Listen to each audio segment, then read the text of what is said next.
Rogai por nós, Santa Mãe de Deus, para que sejamos dignos das promessas de Cristo. Para que sejamos dignos das promessas de Cristo.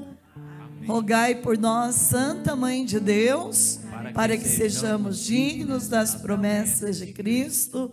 Amém. Vamos sentar, pegar a palavra de Deus em 1 Coríntios, capítulo 11, versículo 23. 1 Coríntios, capítulo 11, versículo 23.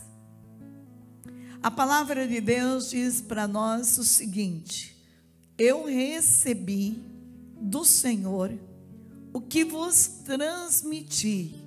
E o Senhor Jesus, na noite em que foi traído, tomou o pão e, depois de ter dado graças, partiu-o e disse: isto é o meu corpo, que é entregue por vós.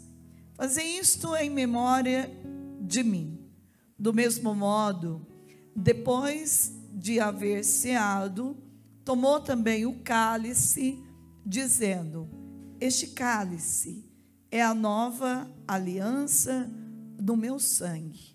Todas as vezes que o beberdes, fazei-o em memória de mim. Assim, todas as vezes que comeis deste pão e bebeis deste cálice, lembrais a morte do Senhor até que venha. Portanto, todo aquele que comer o pão ou beber o cálice do Senhor indignamente será culpável do corpo e do sangue do Senhor. Que cada um examine a si mesmo e assim coma deste pão e beba deste cálice. Aquele que o come e o bebe sem distinguir o corpo do Senhor, come e bebe a sua própria condenação. Essa é a razão, porque entre vós há muitos adoentados e fracos, e muitos mortos. Se examinássemos a nós mesmos, não seríamos julgados, mas sendo julgados pelo Senhor, Ele nos castiga, para não sermos condenados com o mundo. Portanto, irmãos meus, quando vos reunis para a ceia, esperai uns pelos outros. Se alguém tem fome, coma em casa. Assim vossas reuniões não vos atrairão à condenação. As demais coisas eu determinarei quando for ter convosco. Palavra do Senhor. Graças a Deus. Gente, esta palavra é uma palavra muito séria, muito especial, e quero dizer para vocês que existem muitas coisas que nos impedem de fazer uma comunhão verdadeira com o nosso Senhor, com o nosso Deus. Por isso, Deus deixou, e se vocês olharem o catecismo da Igreja Católica, vai nos orientar o seguinte: tem uma sequência de pecados capitais, pecados mortais, são pecados de matéria grave, e esses pecados todos podem nos dar, se a gente não se confessar, se a gente não ordenar o nosso interior dentro de uma vontade profunda de Deus, tudo isso pode nos dar até mesmo o inferno. Então, a nossa vida nessa terra é uma vida, com certeza, quando o Frei vem aqui, a irmã Zélia, nós precisamos fazer sacrifício, jejum, penitência. Isso não é uma brincadeira, isso é uma verdade de fé. E a gente vai ver isso não só na religião, que o jejum é importante para o lado espiritual, mas o jejum é importante também para a saúde física. Então, nós vamos percebendo que as coisas, elas têm conexão, elas andam junto. Então, a palavra de Paulo, quando ele chega a dizer que há muitos de nós que estamos adoentados e até mesmo mortos, é porque comungamos o corpo do Senhor e bebemos do seu sangue de forma indigna, sem preparação. E uma das coisas que eu quero falar para vocês hoje é a luta contra os pecados capitais. Veja, não é nem os pecados grandiosos que vêm de destruir a nossa amizade com Deus. São pecados capitais. Esta luta em substância não é senão uma espécie de mortificação. Para completar a purificação da alma e impedir que venha a recair no pecado, é indispensável combater a origem do mal em nós, que é a tríplice concupiscência. Já a descrevemos nos teus traços gerais, mas como ela é a raiz dos 7 pecados capitais, importa conhecer e combater estas más tendências. De fato, são antes tendências que pecados. Chama-se, contudo, pecados, porque nos leva ao pecado. E capitais, porque são fonte ou cabeça de um sem número de pecados. Eis como essas tendências se prendem com a tríplice concupiscência. Da soberba nasce o orgulho, a inveja e a cólera. A concupiscência da carne produz a gula, a luxúria e a preguiça. Enfim, a concupiscência dos olhos identifica-se com a avareza ou amor desordenado das riquezas. A luta contra os 7 pecados capitais ocupou sempre um lugar importante na espiritualidade cristã. Cassiano trata deles longamente nas suas colações e instituições. Distingue 8 em lugar de 7, porque separa o orgulho e a vanglória. São Gregório Magno distingue claramente os 7 pecados capitais, que faz derivar todos do orgulho. São Tomás de Aquino põe-nos também em conexão com o orgulho e mostra como se pode classificar filosoficamente, tendo em conta os fins especiais a que o homem aspira. A vontade pode tender para um objeto ou por um duplo movimento. A conquista de um bem aparente ou a fuga de um mal aparente. Ora, o bem aparente procurado pela vontade pode ser. Ora, o bem aparente procurado pela vontade pode ser o louvor ou a honra, bens espirituais desordenadamente procurados. É o final especial, é o fim especial do vaidoso. Segundo, os bens corporais que têm por fim a conservação do indivíduo ou da espécie, agenciados de modo excessivo, são os fins respectivos do guloso e do luxurioso. Terceiro, os bens exteriores desordenadamente amados são o fim do avarento. O mal aparente que se deseja evitar pode ser o esforço necessário para a aquisição do bem, esforço de que foge o preguiçoso, a diminuição da excelência pessoal que temem e foge o invejoso e o colérico, ainda que de modo diverso. Assim se tira a distinção dos 7 pecados capitais, dos 7 fins especiais que norteia a atividade do pecador. Na prática, seguiremos de forma clara o orgulho e os seus vícios.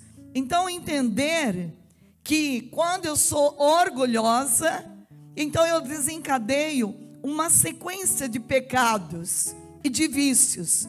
E isso me impede de ter uma alma cheia de pureza para poder comungar o corpo e o sangue do Senhor. Se a gente lê Gálatas, o capítulo de Gálatas que fala sobre os frutos do Espírito Santo, se eu não me engano, Gálatas capítulo 5, que vai falar dos frutos do Espírito Santo e vai falar dos frutos da carne, nós vamos ver o seguinte, e vocês podem até pegar, porque eu acho muito importante explicar isso para vocês entenderem como o pecado é uma coisa muito séria da nossa vida, e por isso que muitas vezes a gente não consegue ter a graça de uma oração com autoridade.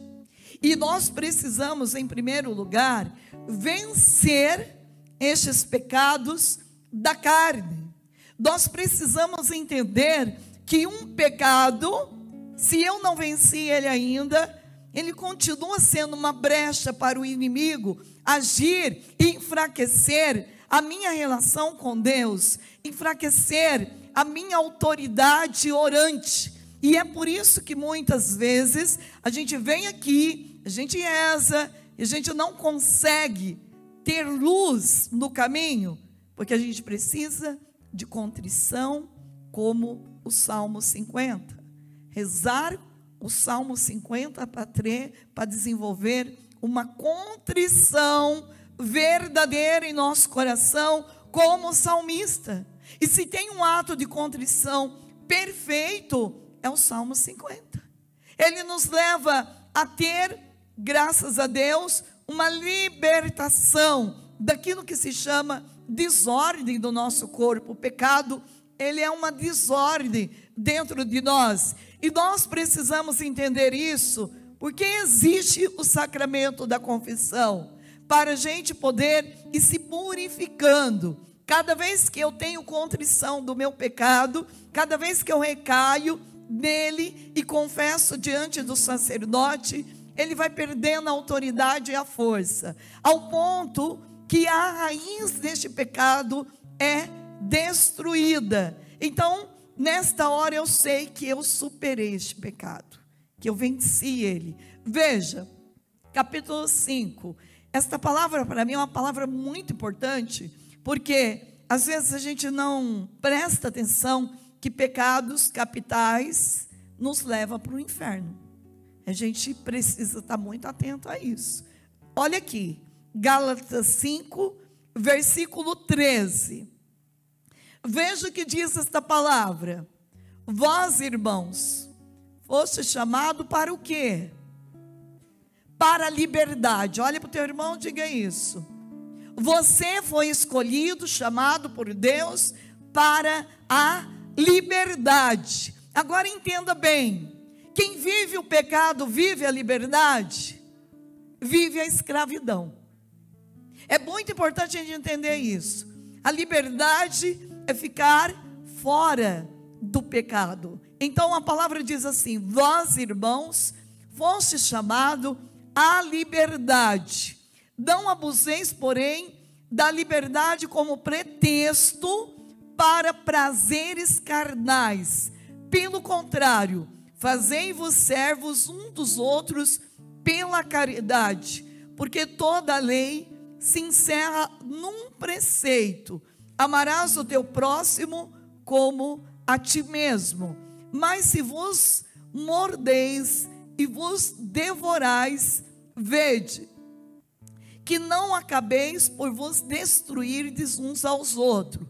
Digo, pois, deixai-vos conduzir pelo Espírito, e não satisfareis os apetites da carne, porque os desejos da carne se opõem aos do Espírito, e estes aos da carne, pois são contrários uns aos outros, e por isso que não fazeis o que querereis. Se porém vos deixais guiar pelo Espírito, não estáis sob a lei. Ora, As obras da carne são estas, vão ler junto: fornicação, impureza, libertinagem, idolatria, superstição, inimizades, brigas, ciúmes, ódio, ambição,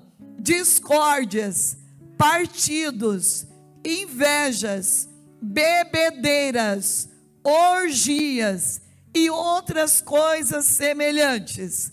Destas coisas vos previno, como já vos preveni. Os que a praticarem não herdarão o reino dos céus. Isso é forte. Gente, isso é muito forte. Então, qualquer coisa dessa que eu praticar, eu já tenho uma promessa para isso. Eu não vou herdar o reino dos... E aqui não está nem falando um pecado grave, não. Olha os pecados que estão falando aqui: inimizade, brigas, superstição, ódio, inveja, bebedeiras, ambição, orgia, assim vai. Os que a praticarem. Então, se eu estou pondo em prática isso, eu preciso entender que eu não estou dentro da vontade de Deus. A palavra de Deus me diz que se eu a praticar, o que eu vou herdar? Eu não vou herdar o reino dos céus. Então significa que eu vou herdar o inferno. É isso que você quer? Então, viu como que a nossa luta aqui aumenta? O nosso compromisso com Deus aumenta? Então, é muito mais difícil o caminho. Diga para o teu irmão: mas o Espírito Santo está sobre você. Você foi batizado. Então, na tua luta, veja bem, na tua luta está já o milagre. Deus vai nos avaliar pelo nosso esforço e pela nossa luta. Agora, quais são? Ao contrário, o fruto do Espírito é o quê? Leia: caridade, alegria, paz, paciência, afabilidade, bondade, fidelidade, brandura, temperança. Contra estas coisas não há lei. Pois os que são de Jesus Cristo crucificaram a carne com as paixões e concupiscências. Se vivemos pelo Espírito, andemos também de acordo com o Espírito. Não sejamos ávidos de vanglória, nada de provocações, nada de invejas entre nós. Nada de inveja, nada de orgulho, nada de arrogância. E de que forma, irmã, eu venço isso? Primeiro, eu preciso desenvolver em mim a contrição. A oração do Salmo 50 vai libertar o meu coração daquilo que não é de Deus. Depois, eu preciso me fortalecer pela carta de Efésios, capítulo 6, que diz o que para mim? Rezar todo dia. Carta de Efésios, capítulo 6, que vai dizer o quê?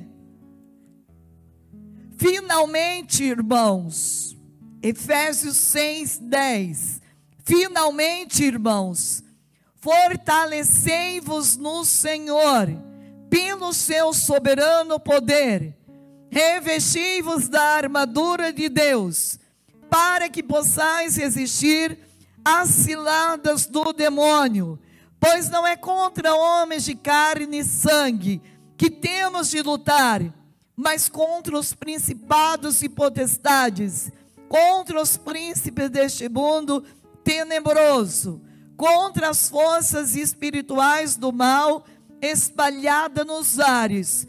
Tomai, portanto, a armadura de Deus, para que possais resistir nos dias maus e manter-vos inabaláveis no cumprimento do vosso dever. Ficai alerta à cintura, cingidos com a verdade, o corpo vestido com a couraça da justiça, os pés calçados de prontidão, para anunciar o evangelho da paz. Sobretudo, embraçai o escudo da fé, com que possais apagar todos os dardos inflamados do maligno. Tomai, enfim, o capacete da salvação e a espada do Espírito, isto é, cadê tua palavra? Onde está a tua palavra, gente?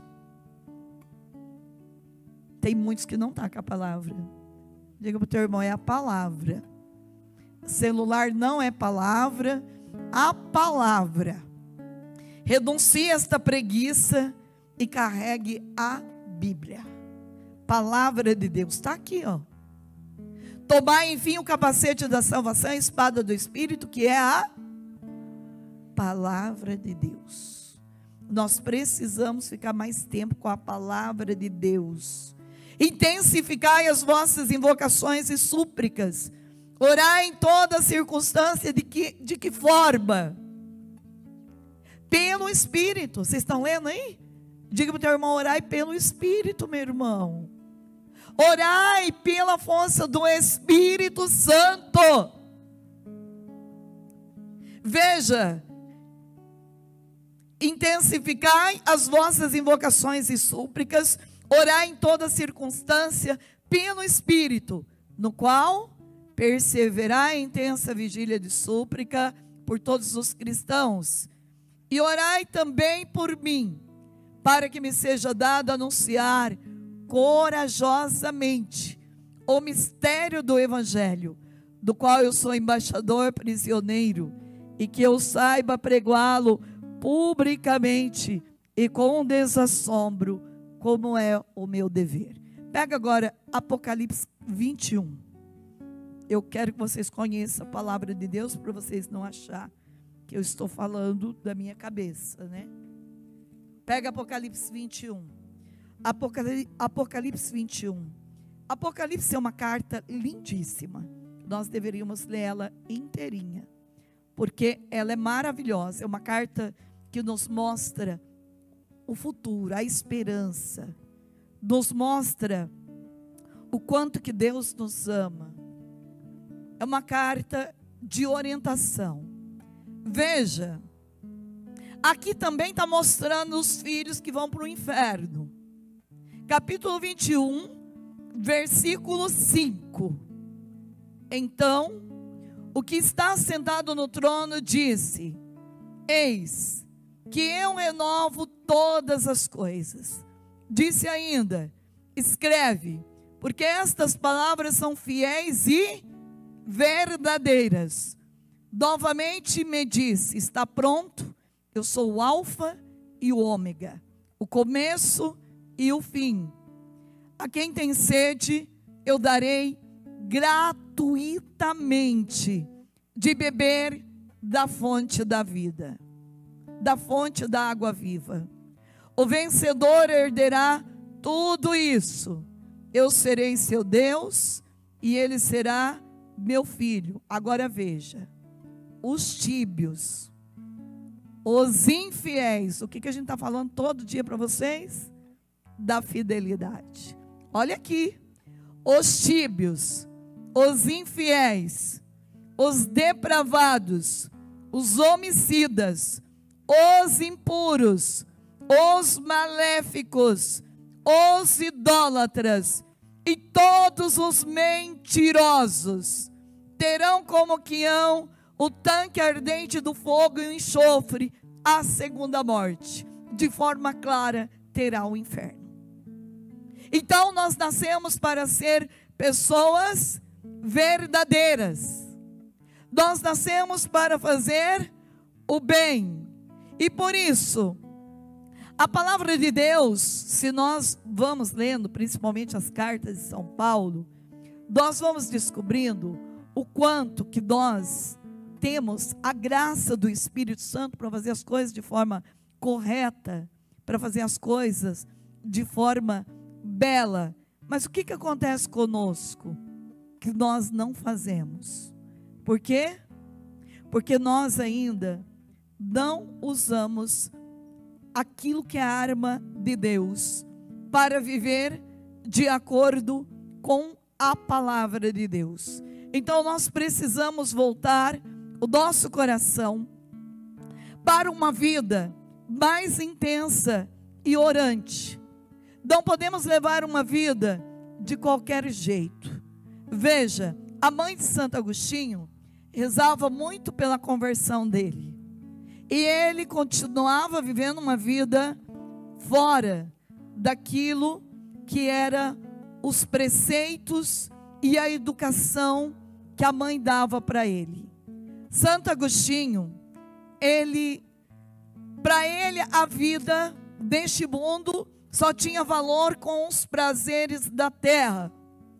Mas a mãe de Santo Agostinho rezou quanto tempo para ele?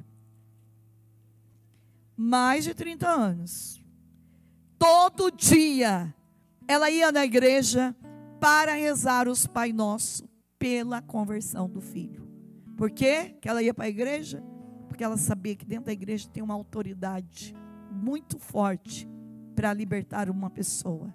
Ela ia rezar diante de quem pode e de quem poderia fazer o milagre na vida do filho dela.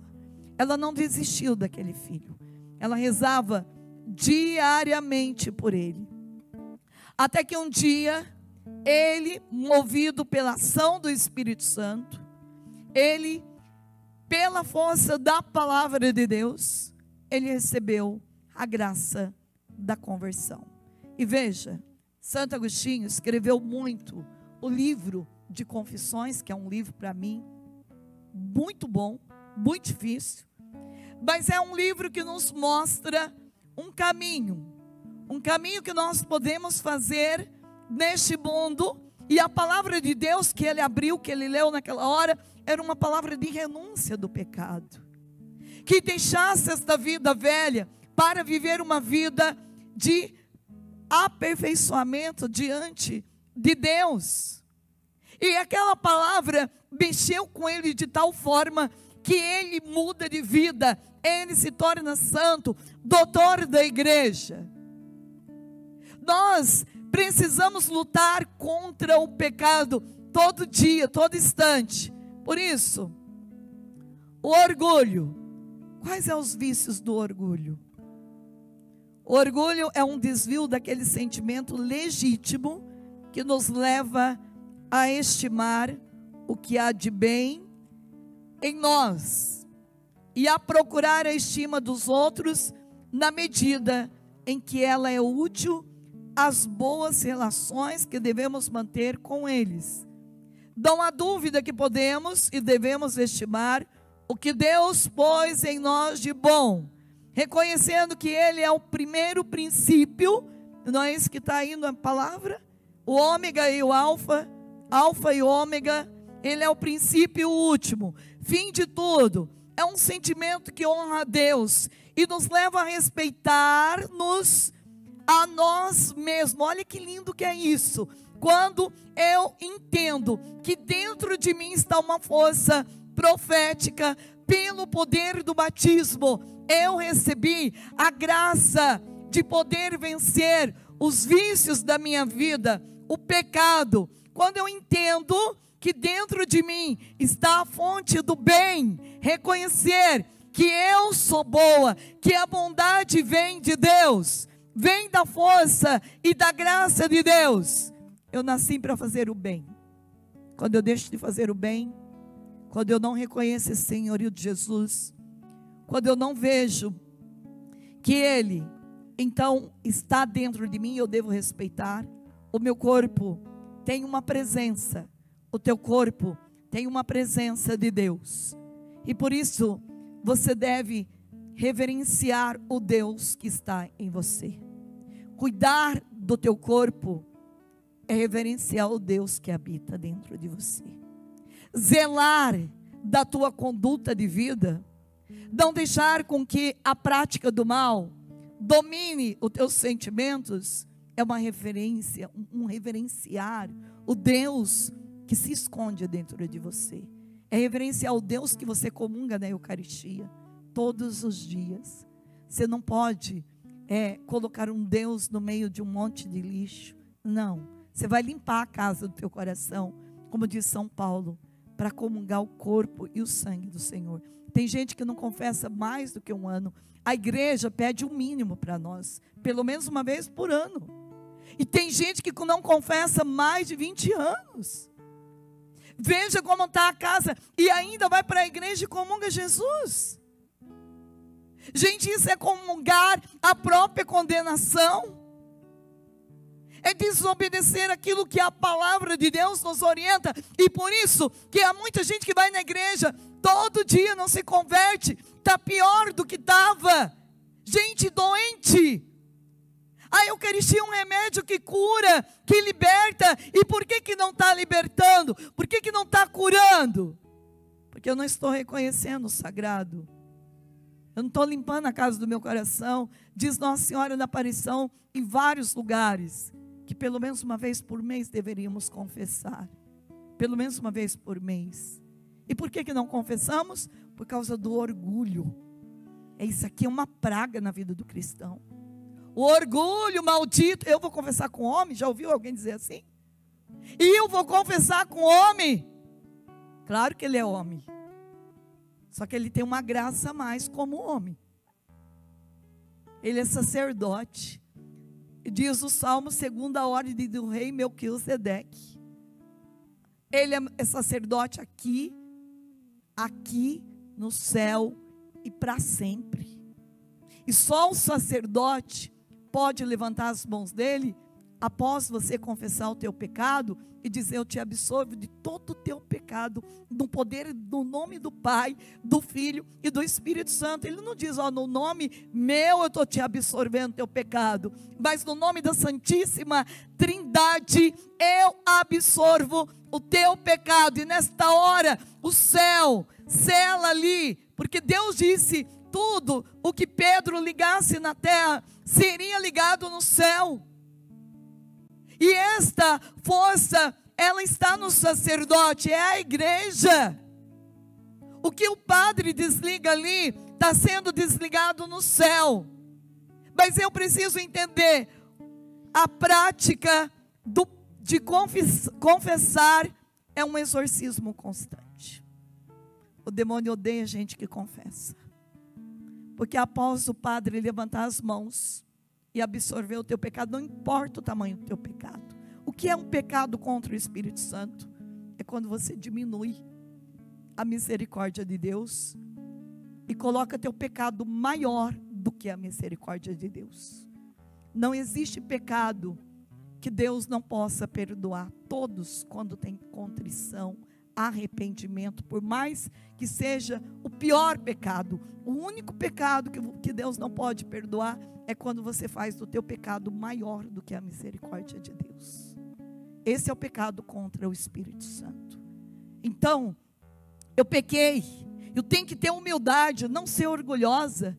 Humildade de reconhecer que naquele padre, por mais que ele é pecador, mas existe nele uma graça do sobrenatural, do sacerdócio dele, da ordenação, do sacramento dele, que tem o poder e a força de me libertar do meu pecado.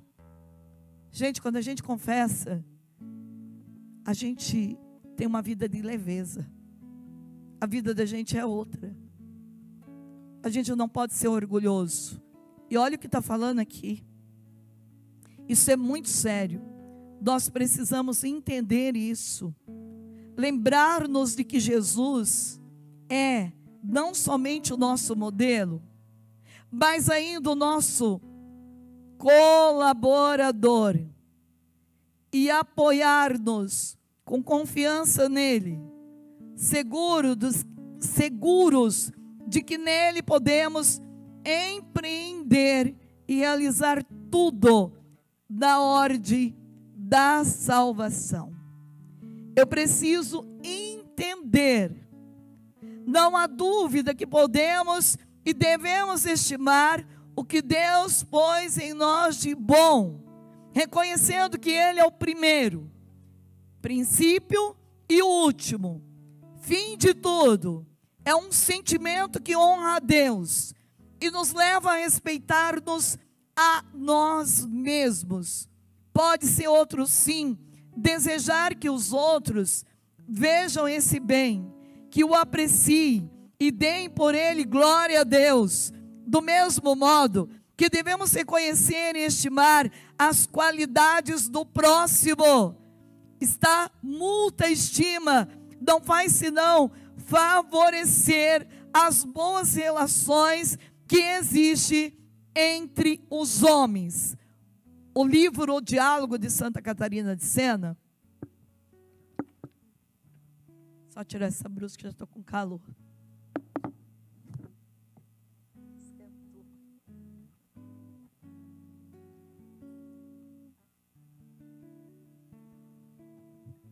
O livro O Diálogo de Santa Catarina de Sena diz assim, que quando nós vemos o defeito em alguém, vocês podem ler lá, O Diálogo de Santa Catarina de Sena.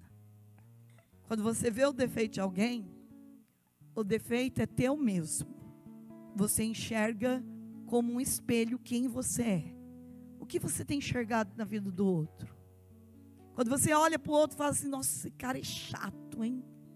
Na verdade, é o que existe em você. Quando você vê como um espelho que você é, você então não gosta de enxergar isso. Quando uma pessoa vê o outro tem qualidades, tem ou não tem, e você só vê coisas boas nela, você está vendo você mesma como você é por dentro. Agora, o que você tem visto na vida das pessoas? E por isso que você não gosta daquilo que você vê de ruim, porque são coisas que nós precisamos vencer. Olha agora, quando eu vejo o que é bom na vida do meu irmão, o que vai acontecer? Eu vou exaltar o meu Deus. Falar bem das pessoas é um louvor à Santíssima Trindade. Se você não tem nada para falar de bom dela, também não fale o mal. Falar mal é também uma atitude de quem quer ajudar Satanás a ser exaltado nesta terra. Então, mas pode haver desvio ou excesso nestas duas tendências. Por vezes, esquece o homem que Deus é o autor desses dons e atribui a si mesmo. Por exemplo, uma pessoa que é inteligente, uma pessoa que ganhou muito dinheiro na vida, ela diz o quê? O dinheiro é meu, faço o que eu quero. Não. Ela é inteligente porque quem deu a inteligência para ela? Deus. Quem deu a saúde para ela? Deus. Quem fez ela prosperar na vida financeiramente? Deus. Vocês estão entendendo? Toda reverência a Deus. Quem deu a graça dela trabalhar? Deus. Então, quando a gente atribui a nós mesmos, eu faço, eu sou, a gente então está cometendo um pecado. O que é evidentemente desordem, porque é negar, ao menos implicitamente, que Deus é o nosso primeiro princípio. Assim mesmo, pode alguém ser tentado a operar para si próprio, ou para ganhar a estima dos outros, em lugar de trabalhar para Deus e de lhe referir toda a honra que faz. É também desordem, porque é negar implicitamente ao menos que Deus é o nosso último fim. Tal é a dupla de desordem que se encontra nesse vício. Pode-se, pois, definir um amor desordenado de si mesmo, que faz com que o homem se estime explícita ou implicitamente como se fosse o seu primeiro princípio ou último fim. É uma espécie de idolatria, porque o homem se considera como seu próprio Deus. Segundo, faz notar cada coisa que esse vício desenvolve em nós. Então, o vício do orgulho, ele faz a gente voltar o nosso olhar para uma inverdade, uma mentira. A gente, então, precisa se libertar do orgulho. E um caminho para se libertar do orgulho é fazendo confissão. É o caminho da adoração ao Santíssimo Sacramento. Quando eu me dobro diante de alguém que é maior do que eu, Deus me faz entender o nada e a pequenez que eu sou. Então, Deus me deixou graças da minha vida como um padre para me confessar. Deus me deixou os bens da igreja, Eucaristia para eu comungar, os sacramentais para eu usar. Quando eu estou dentro deste campo da desordem, de voltar para mim mesmo, de achar, eu não preciso de uma água benta, eu não preciso de um sal bento, eu não preciso de um lencinho bento, eu não preciso dessa adoração que nós vamos fazer agora, eu não preciso de missa. Então aqui entra um pecado gravíssimo, o pecado do orgulho. Veja, as principais formas de orgulho, a gente precisa entender. A primeira forma consiste em se considerar a si mesmo o homem, explícito ou implicitamente, como seu primeiro princípio. Há relativamente poucos que explicitamente se amem de forma tão desordenada que chega a considerar-se primeiro princípio de si mesmo. É o pecado dos ateus, que voluntariamente rejeitam a Deus por não quererem o Senhor. É deles que fala o salmista, quando disse o insensato em seu coração, não há Deus, não há Deus, eu não preciso rezar. Foi desta forma que o pecado de Lúcifer, que pretendendo ser autônomo, recusou submeter a Deus, e a dos nossos primeiros pais, que desejamos ser como Deus, quisera conhecer por si mesmo o bem e o mal, e dos hereges, que, como Lutero, se negaram a reconhecer a autoridade da igreja estabelecida por Deus, e dos racionalistas, que, ufanos da própria razão, não querem submetê-la à fé, e outros sim, o pecado de certos intelectuais que, demasiadamente orgulhosos para aceitarem a interpretação tradicional dos dogmas, os atenuam e deformam para harmonizarem com as suas próprias exigências.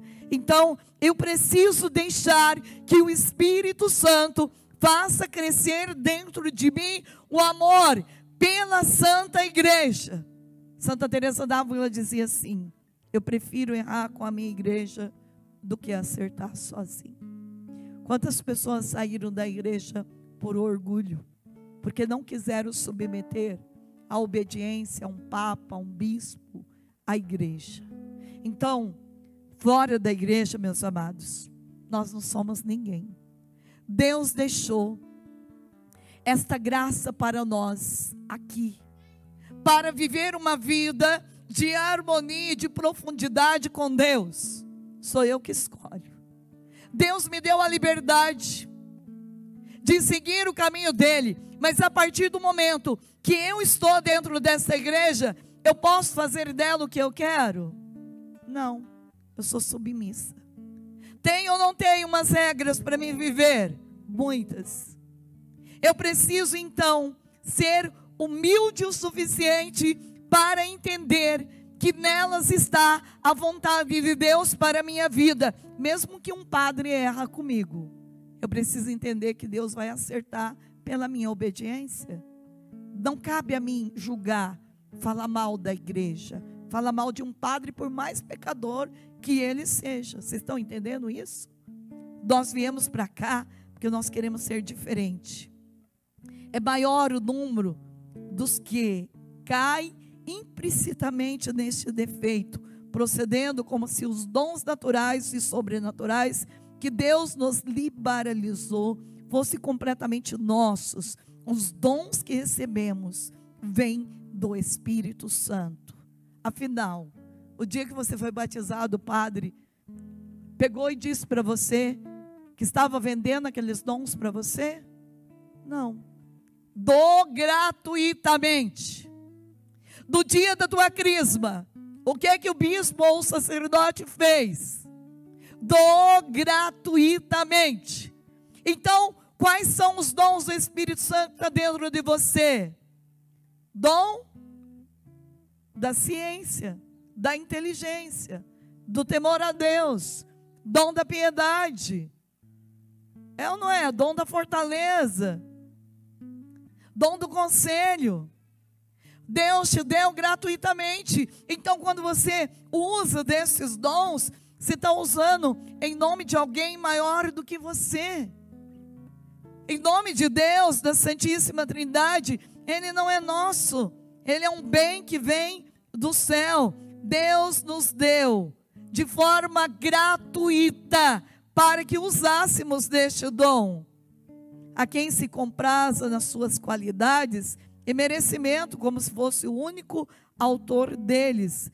A alma, vendo-se bela, diz Bossuet, deleitou-se em si mesmo e adormeceu na contemplação da própria excelência.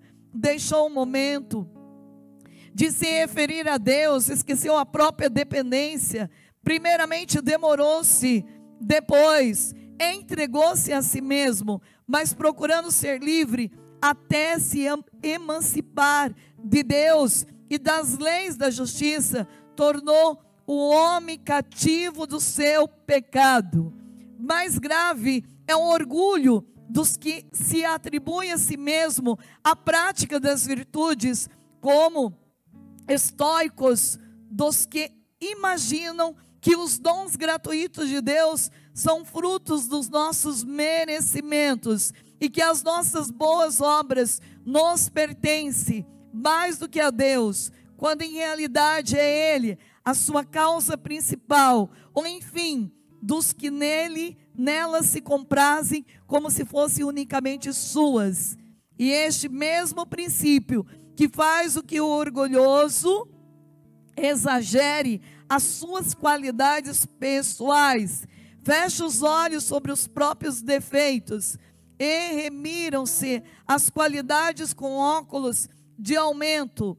Por esse processo chega o homem a atribuir-se qualidades que não possui, ou que ao menos não tem mais que a aparência da virtude, e assim é o que, dando esmola por ostentação, julgará que é caritativo, quando não passa de orgulhoso. Imaginará que é um santo, porque tem consolações sensíveis, ou escreveu belos pensamentos, ou excelentes resoluções, quando na realidade está ainda nos primeiros degraus da escada da perfeição. Outros creem ter uma grande alma, porque fazem pouco caso das pequenas regras, querem se santificar pelos grandes meios. Daí a preferir-se injustamente aos demais, não vai mais que um passo. Examina-se os defeitos alheios nos próprios, nem se sonha, vê-se argueiro nos olhos do vizinho, nos próprios não se enxergue a trave. Por este caminho chega muitas vezes o orgulhoso, como fariseu, a desprezar os irmãos. Outras, sem ir tão longe, rebaixa-os quando na realidade lhes é inferior. Do mesmo princípio, vem procurar dominar os demais e fazer reconhecer sua superioridade sobre eles. Com relação aos superiores, traduz-se o orgulho pelo espírito de crítica e se revolta, que leva a espiar os seus mais pequeninos gestos ou passos para os censurar. Querem se julgar, sentenciar de tudo, Deste modo se torna muito mais difícil a obediência. Sente-se enorme dificuldade em atacar sua autoridade e decisões, em pedir as licenças necessárias, aspirar-se à independência, isto é, em última análise, o ser seu primeiro princípio.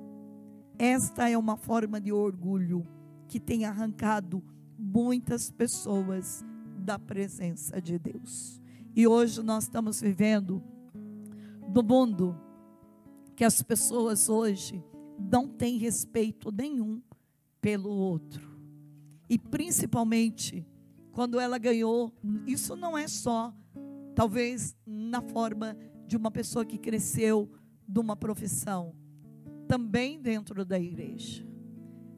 A gente sempre diz assim: você quer conhecer alguém, dá um cargo para ela. Tem pessoas que ganham um cargo dentro da igreja e se sente a liberdade de fazer do outro o que ela quer.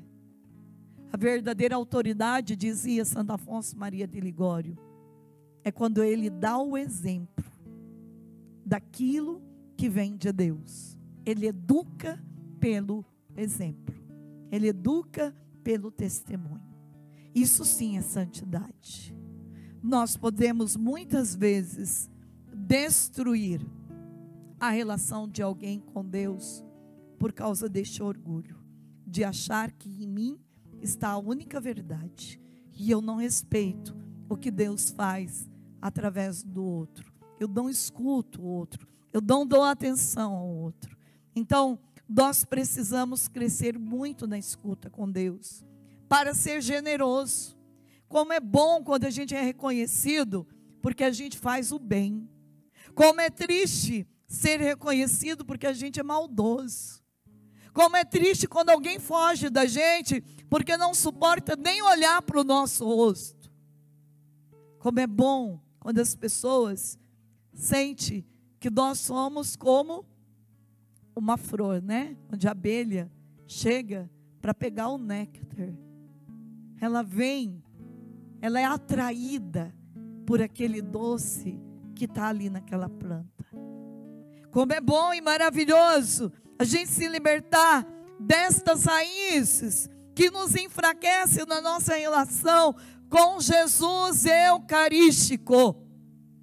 E cada vez que vamos confessando e nos libertando destes pecados, nós vamos tendo um avanço da nossa espiritualidade, da nossa relação com Jesus sacramentado. E por isso nasce em nós o desejo de comunhão diária.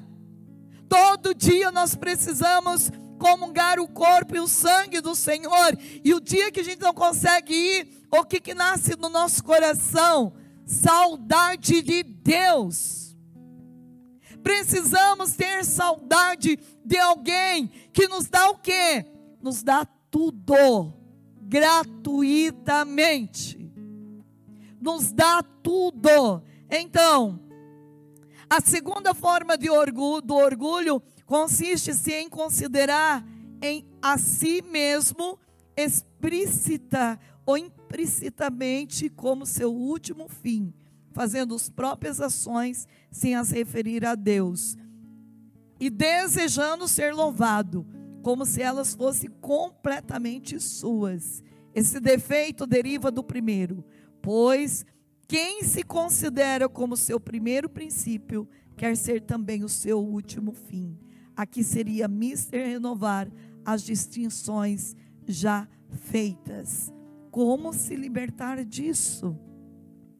Eu preciso entender então que isso vai me levar à incredulidade, que isso vai me levar à prática de vários erros, que isso vai me levar ao egoísmo pelos próprios interesses, dando-lhes muito pouco glória a Deus. Isso vai me levar também a um caminho de tristeza. Quando eu deixo crescer o orgulho em mim, cresce junto as desordens interiores. Por isso, gente, ser humilde é uma virtude de santo. A humildade, ela faz a gente ser exaltada no plano espiritual de Deus. Quanto mais nós somos humilhados, mais seremos exaltados. E claro que essa humildade, ela tem que ser aceita. Quando a gente se torna orgulhoso de não aceitar as correções de Deus, também a gente não cresce. Mas eu quero dizer para você, os defeitos do orgulho, nasce também a presunção. E o que é a presunção? É o desejo e a esperança desordenada de querer fazer coisas além das próprias forças. Nasce de ter o homem opinião demasiada, subida de si mesmo, das suas faculdades naturais, das suas ciências, forças e virtude. Uma pessoa presunçosa, ela é capaz de fazer o mal em todos os sentidos. Precisamos então enxergar que a presunção, ela junta com o orgulho, e ela vai gerar o quê? A ambição. Olha como uma coisa vai gerando outra. E aí vai. Não acaba nunca mais, né? É que a gente não tem muito tempo para falar tudo, mas se vocês verem que uma pequena coisa na palavra, eu não vou ter tempo de pegar agora, aonde a própria palavra diz que nós precisamos, deixa eu ver se eu pego pelo menos Tobias, para a gente poder entender melhor tudo isso, porque eu gosto de mostrar com a palavra de Deus. A gente vai entendendo que há muita desordem por um único pecado dentro de nós, que é o orgulho. Pega comigo o livro de Tobias. Tobias. Livro de Tobias. Está lá no Antigo Testamento. Tobias. Esse livro de Tobias é um livro maravilhoso, que a gente deveria ter conhecimento, ler, né, mais o livro de Tobias, porque o livro de Tobias faz a gente fazer experiência profunda de oração, de uma oração fervorosa, de uma oração milagrosa, de uma oração que arranca de nós toda essa força do mal. Quanto mais nós rezamos, quanto mais nós buscamos o Senhor, quanto mais derramamos a nossa alma diante de Deus, mais nós experimentamos a ternura do Senhor. Então, quando nós vamos rezando com a palavra de Deus, eu não achei o Tobias, a minha Bíblia não é marcada, é difícil de achar, quase já achei. Achei agora. Tobias 4. Tobias 4, versículo 14. Tobias 4, versículo 14. Olha a orientação de Tobias. Leia junto comigo. Nunca permitas que o orgulho domine o teu espírito ou as tuas palavras, porque ele é a origem de todo. Tá aí, gente. Ele é a origem de todo mal. Então nós precisamos então entender que a origem de todo mal se chama orgulho. E isso enfraquece o quê? A nossa relação com Jesus na Eucaristia. Por isso nós precisamos, com a graça de Deus, nos libertarmos de toda a raiz do pecado do orgulho. Ele é a raiz de todo mal. Nós não podemos permitir que este mal se instale dentro do nosso coração. Eu digo para vocês uma carta maravilhosa que nós podemos estudar, ler, é a carta de Eclesiástico, onde vai nos reeducar para uma inclinação de libertação do pecado, vivendo uma vida desprovida de toda a raiz do pecado. Como é maravilhoso a gente entender que a palavra de Deus vai corrigindo, vai libertando os nossos defeitos e vai transformando as nossas atitudes más em atitudes boas. Para isso é necessário muito jejum. O jejum, ele vai tirando de nós e vai nos libertando da raiz do pecado. Quanto mais nós jejuamos, mais nós vamos nos libertando de toda a raiz do pecado. Também a carta de Provérbios é uma carta que vem nos educar, vem nos fortalecer desta via. Carta de Provérbios também é uma carta que nos ensina a viver dentro da dimensão de Deus, dentro do pensamento de Deus. Então, quanto mais nós vamos escutando a palavra de Deus, nós vamos entendendo que o mal não se paga com o mal, o mal se paga com o bem.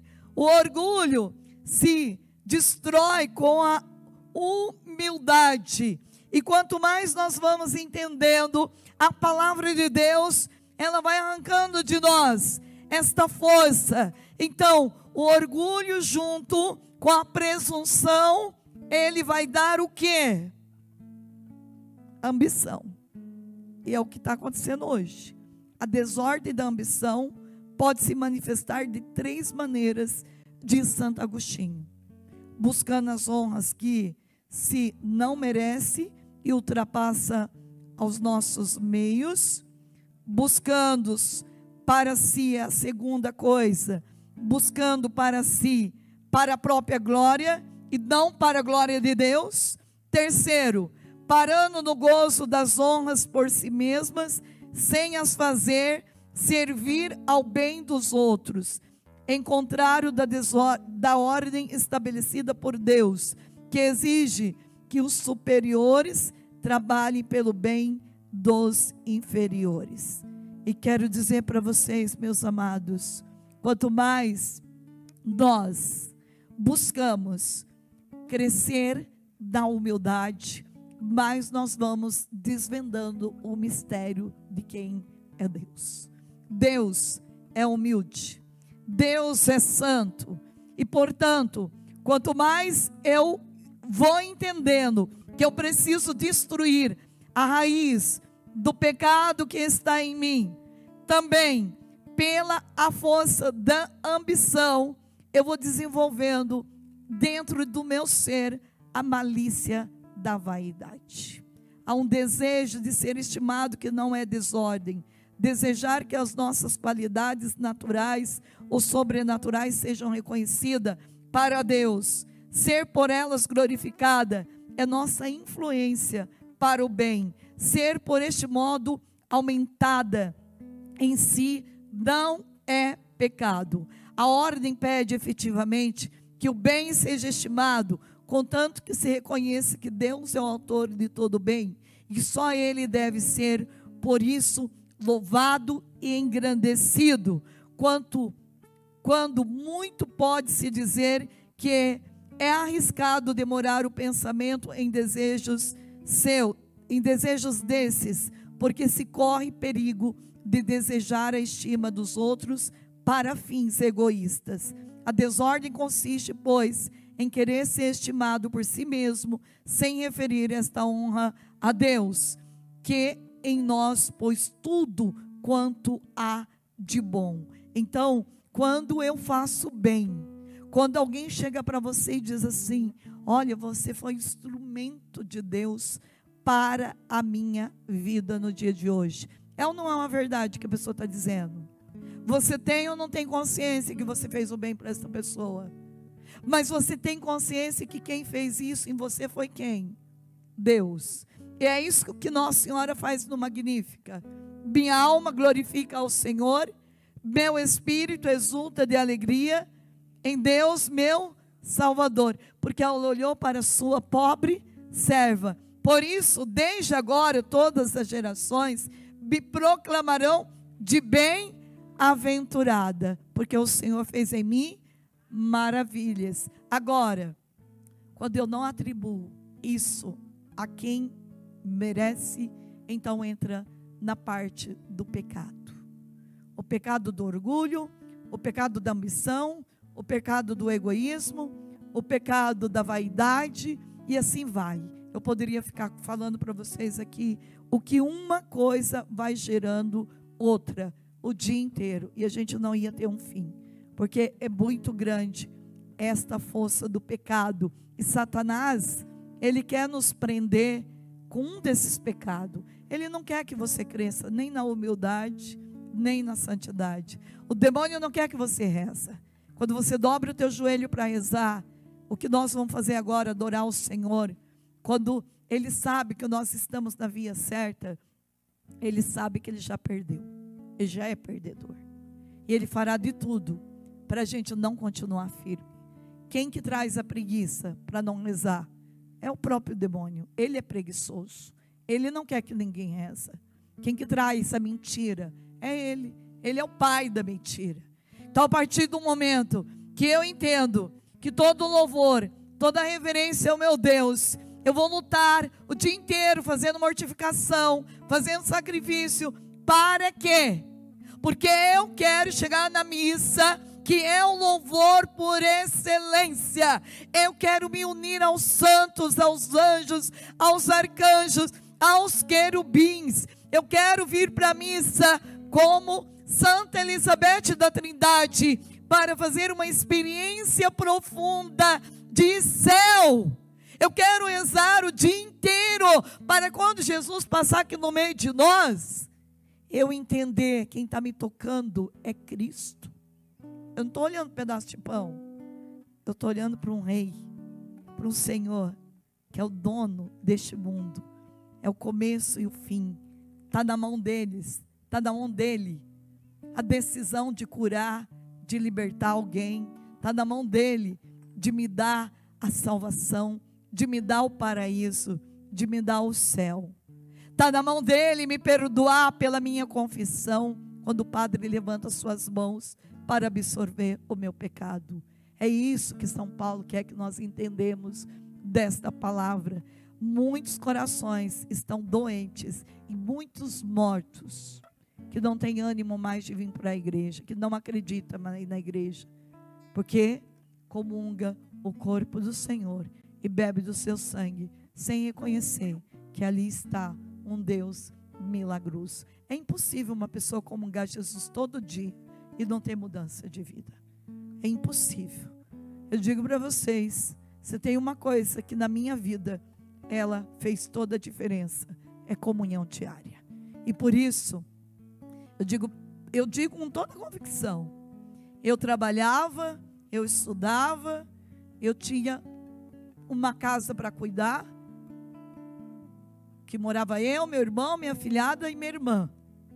Então, as mesmas coisas que você faz de cozinhar, limpar, eu também tinha.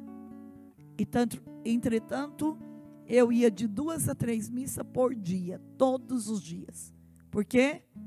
Porque dentro de mim havia um esforço, uma determinação. Hoje eu quero viver a experiência do céu antecipadamente no meu coração. E se eu quero viver o céu, tem que buscar o céu. Aonde está o céu? Na mesa do altar. Então, eu digo para vocês que a minha vida é uma vida de tranquilidade diante das provas mais duras que eu vivi por causa da Eucaristia. Quem comunga Jesus é diferente. Quem bebe o sangue de Jesus, quem comunga o sangue do Senhor todos os dias é diferente. São vários empresários que eu acompanhei na minha vida, que estavam com as suas firmas, tudo aquilo que ele faz, indo à falência. As suas empresas indo à falência. Eu disse, o que está faltando na tua vida é missa diária. Como você quer cuidar de um povo, de uma obra tão grande, sem a presença daquele que vai te dar tudo. A sabedoria, a ciência, a inteligência, a providência material. Comungue Jesus e você vai ressuscitar a tua empresa. São centenas de empresários que pela missa diária libertou as empresas, até nesta pandemia, que tinha tudo para poder fechar a empresa. Não fechou porque tem Jesus na sua alma, seu coração, no seu sangue, pulsando, dando a direção do que fazer. Nós só vamos ter entendimento do que é uma missa, talvez depois da morte. Diz os santos que a maior dor de uma alma que fica no purgatório é porque teve a oportunidade de ir na missa em vida e não foi. Gastou tempo com tudo que ia ficar nessa terra, menos com aquilo que vai levar para a eternidade.